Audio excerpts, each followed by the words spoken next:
Launching today on our TeePublic store, which you can reach through yourbrainonfacts.com/merch, is indisputably the single greatest piece of merch ever made of all time. It's a design based on one of the more memorable facts from the show, maggot cheese. I want to actually make a series of these, but I don't know what other facts to do. I've done almost 160 episodes at this point, so I need you to tell me your favorite or most unforgettable fact that you've learned from Your Brain on Facts. You can do that on social media at Facebook and Instagram, Your Brain on Facts, Twitter, Brain on Facts Pod, or email me, moxie@yourbrainonfacts.com. Or you can talk about it in our Facebook group or subreddit, which you can reach through yourbrainonfacts.com/social. If you do nothing else I ever say, please check out this t-shirt. Have you gotten your copy of the game Love Letter from Z-Man Games yet? My husband and I have played it at least 5 times in the last week. I'm probably going to play it again tonight. It's a fun card strategy game where you're trying to get your letter of intent to the princess, and you have to carefully choose who you're going to have help you with that task. An average game lasts about 20 minutes, so it's real easy to squeeze one in. I've been enjoying it particularly because the small number of cards means I have a realistic chance of actually figuring out what my husband is holding. I don't get that in a lot of card-based games. It comes in a beautiful red velvet bag, and don't you just love little velvet bags? Small enough to take with you anywhere, marked for children 10 and up, but, I'd let a really clever 8-year-old play it. Plus, Love Letter costs less than 2 drive-thru value meals. You can get your copy of Love Letter from zman.com, your local Target, or, and I underscore this one, your local game store, brick-and-mortar mom-and-pop shop. You really need to have a copy of Love Letter from Z-Man Games.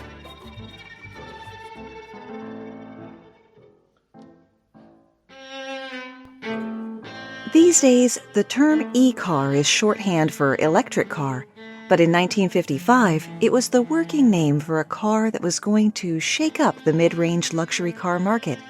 Fancier than most Fords, cheaper than a Mercury. It had a unique vertical grille, teletouch drive to shift gears with the push of a button, a speedometer that turned red when you went too fast, a remote-operated electric opening trunk, and other impressive features like seat belts. It was advertised as your car, based on polling the buying public on what they wanted. It was available in submodels ranging from a 2-door convertible to a station wagon.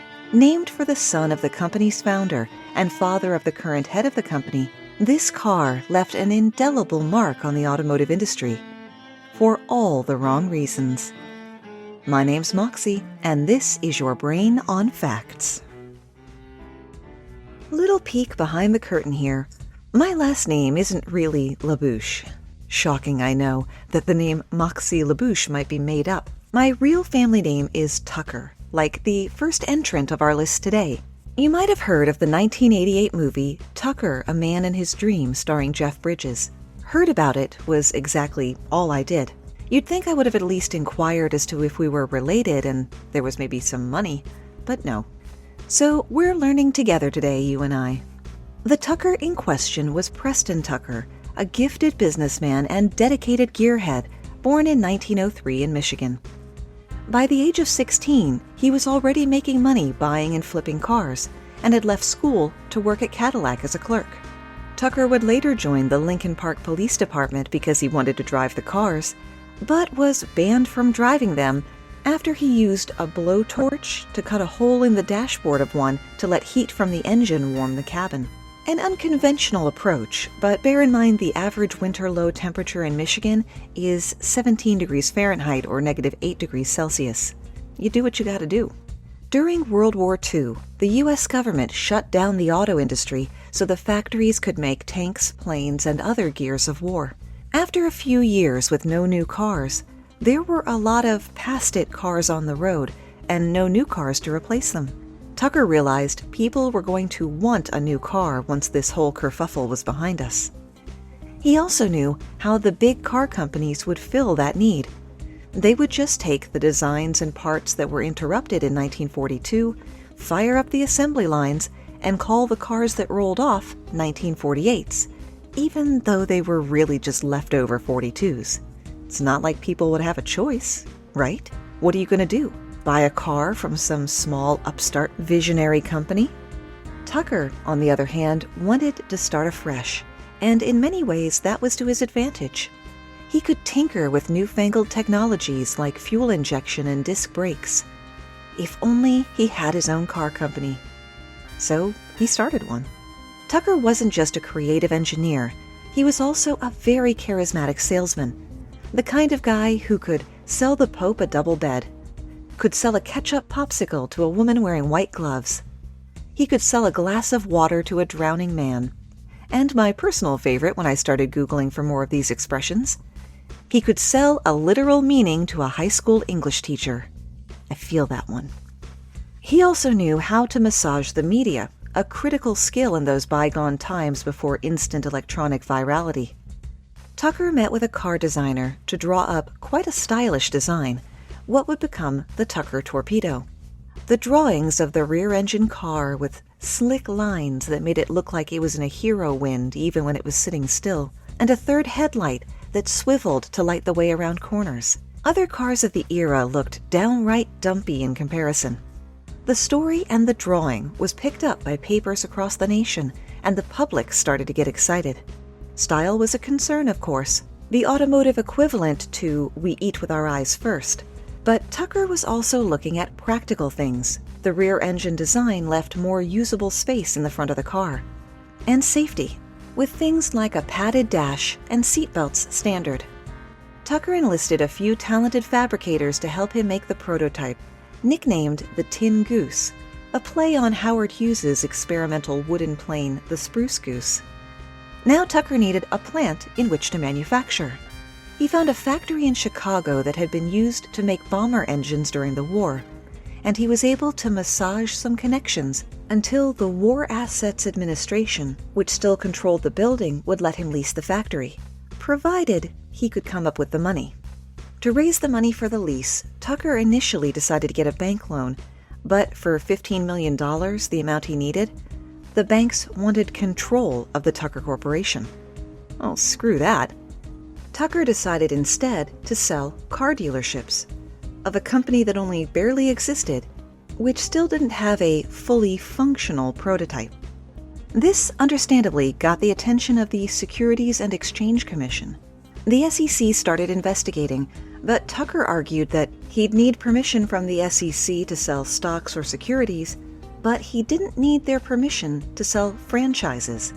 The SEC, gently put, disagreed, and required the Tucker Corporation to amend all dealer contracts to state that there was a significant risk of bankruptcy.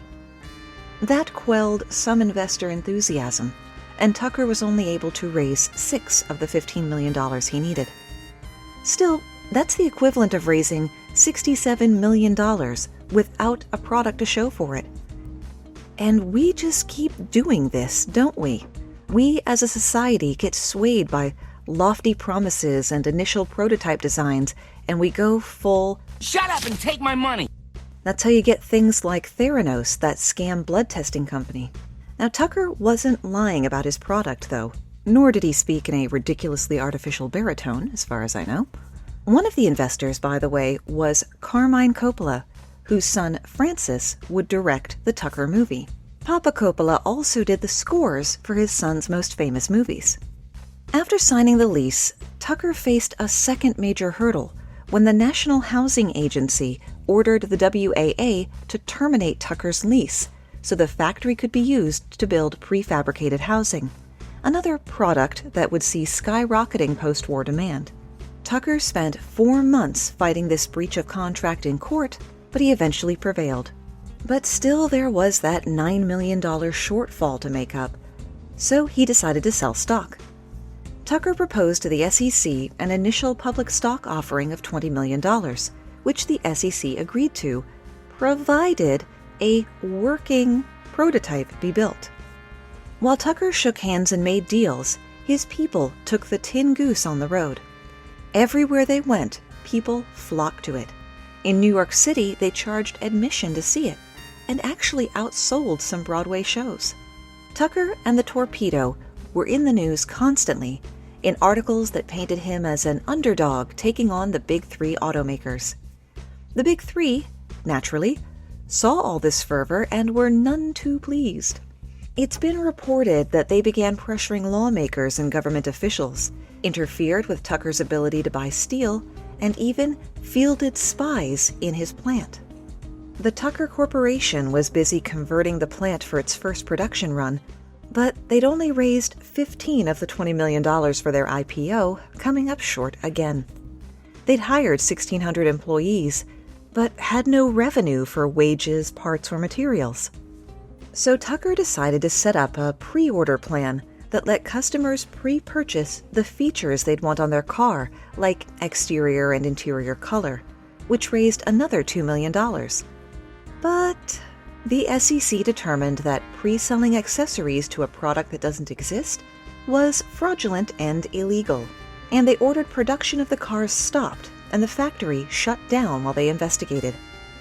Warrants were executed on the factory, and all the paperwork in the office was seized. Even if they hadn't been ordered to stop, the Tucker Corporation could hardly do business with all of their papers, plans, orders, and specs missing. Preston Tucker responded with an open letter to the automobile industry in the interests of the American motorist by Preston Tucker, President, Tucker Corporation, which was published in the newspapers across the country. It read, in part, "We are going to justify the support these motorists so generously have given us. We are going to give them the car they want at a price they can afford. I want to register the fact that we have just begun to fight. We have been patient so far, but our patience is wearing thin. We can give names, dates, and places to prove our charges of unfair competition, and if necessary, we will do it. When the day comes that anyone can bend our country's laws and lawmakers to serve selfish, competitive ends, that day democratic government dies. And we're just optimistic enough to believe that once the facts are on the table, American public opinion will walk in with a big stick." The newspapers that had helped build up hype for the Tucker torpedo also provided the means needed to take the company down. Syndicated columnist and radio show host Drew Pearson announced on his show that Preston Tucker was a fraud and the SEC had proved it. The whole operation was a scam and had been since the beginning. Tucker had ripped off all the investors, stockholders, and pre-purchasers. These things weren't true, at least not in the way and to the degree Pearson was claiming. But, as they say, a lie gets around the world while the truth is still tying its shoes. Papers across the nation ran the column. Tucker's stock tanked, and the public that a year ago had paid for the privilege to look at the Tin Goose now turned on Preston Tucker. In January 1949, the plant was closed, and the Tucker Corporation was bankrupt. That October, the SEC put Preston Tucker and his board of directors on trial for fraud. The following January, a grand jury found the defendants not guilty, but it was too late. The Tucker Corporation had been liquidated, the WAA confiscated the factory for failure to make the lease payments, and all of their assets, including the 51 cars they'd actually produced, were sold for 18 cents on the dollar. Today, what had been Tucker's 475-acre Chicago production plant now houses a Tootsie Roll factory and a shopping center. But 47 of those original 51 cars still exist in collections scattered around the world. You can sometimes see one at the Smithsonian Natural History Museum. Even up on blocks, it's said to glow like a champagne pearl. The same cannot be said for the reputation of Preston Tucker. Though Tucker had been acquitted, the public didn't seem to notice. The stink of the accusation and trial clung to Tucker for the rest of his life. You got a feel for him for that.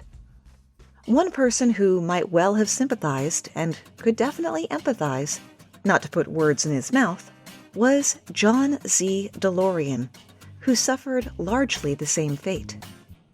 Show of hands if you're of an age that the first time you can remember laying eyes on a DeLorean was in the 1985 movie Back to the Future.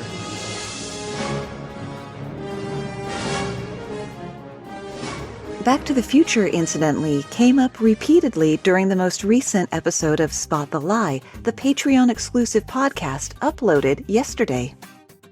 Development for the iconic, paint-free gull-wing DeLorean began a decade before that, with the first production car, and all of its development issues, rolling out in 1980.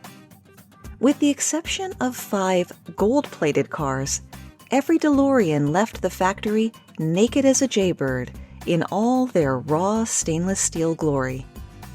The DeLorean wasn't the first car with gull wings. That was the 1952 Mercedes-Benz 300 SL race car and its 1954 road-legal sister. But the DeLorean fixed it in the public zeitgeist. Stylistically, the DeLorean was a tour de force. Mechanically, it fell as flat as its body panels. The top speed you could squeeze out of the 130 horsepower engine was about 109 miles per hour. My Geo Metro went to 115. Before we get any further into that minutia, let's meet the car's namesake, John Zachary DeLorean. DeLorean had successfully run Pontiac and Chevrolet for General Motors before tossing his papers up in the air and leaving to start his own company. The DeLorean Corporation began in consulting, but the acquisition of the Composite Technology Corporation gave DeLorean access to a patented process for forming plastic foam panels. The DeLorean car shimmered into existence as a cooperative effort between DeLorean Corporation and the Allstate Insurance Agency, which provided $500,000 towards the design of a so-called safety car. Allstate later backed out, but DeLorean already had the money. Design work was contracted to Italdesign in Turin, Italy, with instructions that the car must have gull wing doors, must have a deformable plastic nose and tail cap, room for 6-foot-plus occupants, and, of course, the stainless steel body. The prototype, dubbed the DMC-12, debuted at the 1977 National Automobile Dealers Association meeting, and 158 dealers paid $25,000 each for the right to sell them, with another 185 signing on soon after. When it came time to fire up the factory and make these bad boys, DeLorean, continuing with the international approach, looked to Northern Ireland. Picture the cheating boyfriend meme, where DeLorean is the guy, Natch, the girlfriend is Detroit, and the other girl is Belfast. A mixture of grants, loans, and direct equity investment totaling more than $100 million offered by the Northern Ireland Development Agency and the Department of Commerce enticed DeLorean to choose the troubled, with a capital T, city. The Irish Republican Army was fighting, or terrorizing, depending on who you ask, for home rule and freedom from Britain. And right in the middle of that sat a luxury car company with financial backing from the British government. Rollin' in dough, DeLorean contracted Lotus to develop the DMC-12 sports car in 1978. Bonus fact, the cheapest Lotus you can buy new is just under $100,000. In 1981, the first cars rolled off the assembly lines and were sent stateside. Production costs had gotten way out of hand, driving the price of the car to more than twice what DeLorean had told dealers it would be. Each one cost $25,000, at a time when you could get a bog-standard four-door for $10,000. Hell, you could get a souped-up Corvette and still have $7,000 left over. Reviews were positive. The timing was not. A recession hit the U.S., leaving a large inventory of unsold cars. DeLorean's response? Build more cars. This, unsurprisingly, wasn't good for the bookkeepers, and DeLorean sought financial assistance from the British government. The new Thatcher-led administration was less keen to make it rain on John DeLorean. Layoffs ensued at both the Belfast factory and among DeLorean's U.S. staff, which prompted the British government to look into their accounting. Los Contadores were none too pleased with what they found and put DeLorean Motor Company into receivership. 1 year after the first DMC-12 rolled off the line, the company filed for bankruptcy. And then the cocaine happened. My brainiacs like when I get funny or silly with history and science and stuff like that. So here's a podcast where that is basically the whole through line. Highbrow drivel. You're definitely going to want to put this one in your ear holes. Highbrow drivel delivers hilarious takes from serious experts. Each week, comedian host Anthony introduces one of his comedian friends to an academic, scientist, politician, or some other kind of expert. Over the course of the hour, the group will offer thought-provoking topics, expert commentary, and, of course, jocularity. You can find Highbrow Drivel on your podcast player of choice, or go to highbrowdrivel.com. And remember, that's drivel with a V as in Victor, not dribble as in to drool on yourself. highbrowdrivel.com. You can also find Anthony's debut stand-up album, aptly called Stand-Up Comedy Album, on Spotify, Apple Music, Amazon Music, and more. It's officially summer. Maybe you want to lay on the beach with a new book, or work in the yard listening to a podcast. What if I could combine those two? Introducing the sponsor for today's show, Thoughts from a Page podcast. In the Thoughts from a Page podcast, host Cindy Burnett interviews authors and other individuals in the publishing industry about the latest and greatest books and trends in publishing. Herself an avid reader, Cindy is also co-creator of Conversations from a Page, a Houston author event that brings authors and readers together in a relaxed setting. And they have an online book club as well. You can find the Thoughts from a Page podcast on all podcast players or go to thoughtsfromapage.com. For many years, most of my knowledge of the John DeLorean cocaine bust came from the movie The People vs. Larry Flynt. That's a reliable historical documentary, right? In his tell-all 1985 book, cleverly titled DeLorean, he describes over 2 months of chasing what he thought was a legitimate investment in his auto company before, abruptly, drugs were brought up as a possible source of money. The Federal Bureau of Investigation claimed DeLorean was trying to save his company with a scheme to sell 100 kilos, or 220 pounds, of cocaine with an estimated street value of $24 million. The government was tipped off by DeLorean's former neighbor, James Hoffman, an FBI informant hoping to get a reduced sentence for his own federal drug charges. He knew DeLorean was in major financial trouble and needed money fast. Hoffman told the Fibbers that DeLorean had approached him to ask about setting up a cocaine deal. In truth, it was Hoffman that had called DeLorean with the idea.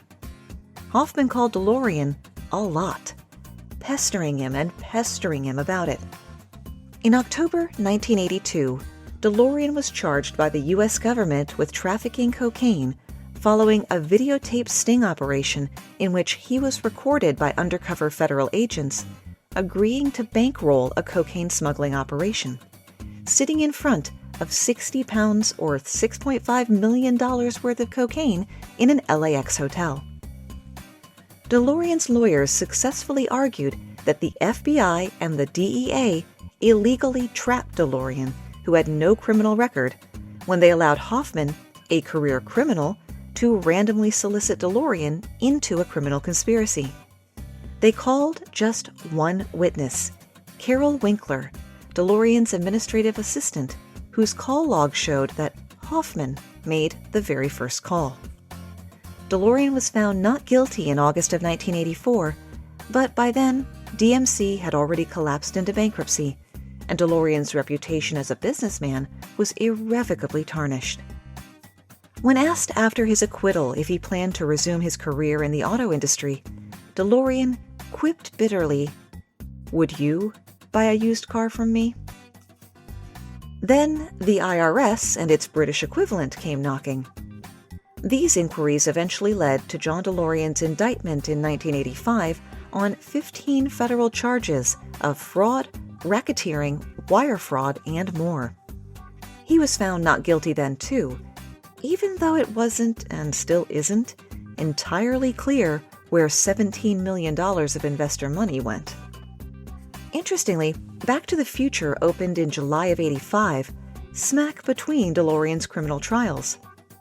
DeLorean's name was legally as clean as the DMC's body panels, but his name and the reputation of his car, had been crushed into a cube by the compactor of public opinion and fickle news coverage.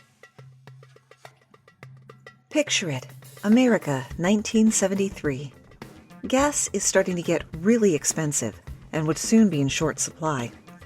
All over America, people were looking at their massive, thirsty V8 engines and starting to wonder if lumbering around town in a Delta 88 was really worth having to sell a kidney for. People were getting desperate for new, cheaper, smaller options. Enter the Dale. The Dale looked like nothing that was on the road at the time. Futuristic is the word people used. You remember the movie Flight of the Navigator? Okay, picture the spaceship in mid-transition between regular and fast mode. That's about the shape of the Dale in profile. The yellow prototype car had 3 wheels, 2 up front and 1 in the rear, which not only made it space-agey because it looked like it had no rear wheels, but foregoing 25% of the wheels, allegedly cut 25% of the total weight of the vehicle, not to mention creating a substantial cost savings. Incidentally, having the solo wheel in the back rather than at the front kept the center of gravity over the triangle formed by the wheels, so the Dale wouldn't flip over like a startled possum, a bugbear for cars like the British Reliant Robin. The car was light, made not of steel, but of rocket structural resin, whatever that is. The car contained no wires, the brochure bragged, with all the electronics running off a single printed circuit board. The makers of the Dale, the 20th Century Motor Company, a reference to a fictitious company in Ayn Rand's Atlas Shrugged, claimed that the Dale's BMW motorcycle engine could get upwards of 70 miles per gallon and cost $2,000. Even in 1974 dollars, that was cheap. The Volkswagen Beetle, beloved for its low price point, was $2,400. The car was nothing compared to the founder of the company, though. 37-year-old Geraldine Elizabeth Carmichael, mother of 5, widow of a former NASA structural engineer, holder of degrees in mechanical engineering and marketing, had a big personality and a frame to match, standing 6 feet tall. And until shortly before forming 20th Century Motor Company, Carmichael had been Jerry Dean Michael, deadbeat father and career criminal who was wanted on fraud, theft, and counterfeiting charges when they disappeared. Now, a person changing their gender presentation is not unusual today, but in 1974? Also, changing your name from Michael to Carmichael and launching a car company? Bit on the nose, don't you think? It's like every story where the mysterious stranger is named Alucard and nobody realizes that's Dracula spelled backwards. As the first female CEO of a car company, Carmichael had the makings of an icon of the sexual revolution. She was written up in Newsweek and People magazine. The LA media was all over her. Johnny Carson even mentioned the Dale and its creator on The Tonight Show. Carmichael talked a very good game and had amassed $30 million for the company, 10% of which had been promised to the car's designer, Dale Clift. And they produced a few prototypes, which were shown at the 1975 LA Auto Show. At the show, they claimed they would be able to ramp up to full volume production by June, which was a very bold claim, considering there were still things like crash testing and EPA approval to contend with. At one event, Carmichael claimed to have driven their only running prototype, the other 2 were basically shells, straight into a wall at 30 miles per hour, emerging without injury, okay, and with no damage to the car. You know what? No. I am calling shenanigans, Miss Carmichael. That's a bridge too far. No, you didn't drive your company's only working prototype into a wall, and no, the sledgehammer-proof rocket structural resin did not save the car from any and all damage. That's one of those claims that, in hindsight, should be cheek-scorchingly embarrassing for anyone who believed it at the time. During the time when one would imagine they'd be developing prototypes and testing the cars, the company was busy doing, other things, like selling stock without a permit and selling dealerships and the as-yet hypothetical car to dealers without a manufacturer's license. Things got even more exciting in the company in late January of '75 when salesman and former public relations rep William Miller was found dead in his office with 4 gunshots to the head. The prime suspect was fellow employee Jack Oliver, who, it was soon discovered, had served time with Miller in San Quentin prison. Geraldine, can we talk about your hiring practices? Local press began investigating Carmichael, the company, and the car, and found a whole lot of hinky going on. Seeing the excrement headed inexorably towards the fan, Carmichael left L.A. and went to Dallas, Texas, where she reestablished the company, cleverly renaming the Dale the Revette to throw anyone off her trail. Now, your average person on the cusp of being exposed as a multi-million-dollar fraud would lay low, stay off the radar, change jobs. Nope, not Carmichael. She promoted the Revette with as much enthusiasm as she did the Dale, even managing to have it be a showcase showdown prize on The Price is Right. Luckily, the contestant had been unable to guess the car's price, saving everyone from the embarrassment of winning a car that couldn't actually move under its own power. An eagle-eyed California regulator who happened to be watching daytime TV recognized the yellow, 3-wheeled car, whose name host Bob Barker and announcer Johnny Olson said repeatedly in plain sight on national television. A few days later, Carmichael was arrested outside of Dallas. While appealing the case, a $50,000 bail was posted by someone described as a mysterious perfume merchant. This turned out to be a TV producer who wanted the exclusive rights to the story for an expose he was planning.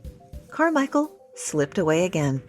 It would take a decade and another TV show to move the story forward, when viewers of Unsolved Mysteries found her running a flower stand under the name Katherine Johnson in, not a word of a lie, Dale, Texas.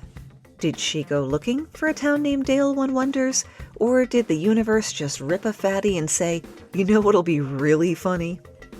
She served 10 years in federal prison on the earlier charges, and upon her release, it was California's turn. Carmichael spent another 32 months in jail on charges related to the Dale fraud. And all that time behind bars apparently cured Carmichael of her desire for the limelight. She worked as a florist and kept her nose clean until her death from cancer in 2004. And what of Dale Clift, who designed the car and named it after himself, thinking he had a $3 million payday on the way?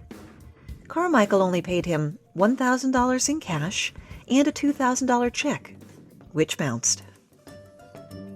And that's where we run out of ideas, at least for today. My clever brainiacs probably worked out pretty quickly what car I was talking about at the top of the show. The infamous Ford Edsel, which failed for many reasons. While the company did extensive research in consumer trends, they seem to have completely ignored their findings. People hated the Edsel's vertical grille. No one really liked the name Edsel, and the Ford family didn't like them using it, but it was a lot less stupid than the other names they were considering. It was supposed to be an affordable luxury car, but it had a luxury price, and they had a recession on. Add to that, the Edson was reliably unreliable, their production shoehorned into an assembly line that was supposed to be making other cars. It also didn't fit in a lot of people's garage, since it was 10 inches longer than a standard F-150 pickup. But we all know the name Ford Edsel, so at least there's that. Thanks to our guest quote readers, Rob Alley, co-host of the Great Song Podcast. Remember, you can always find the source links and the script for the show at yourbrainonfacts.com. Thanks for spending part of your day with me, and stay safe.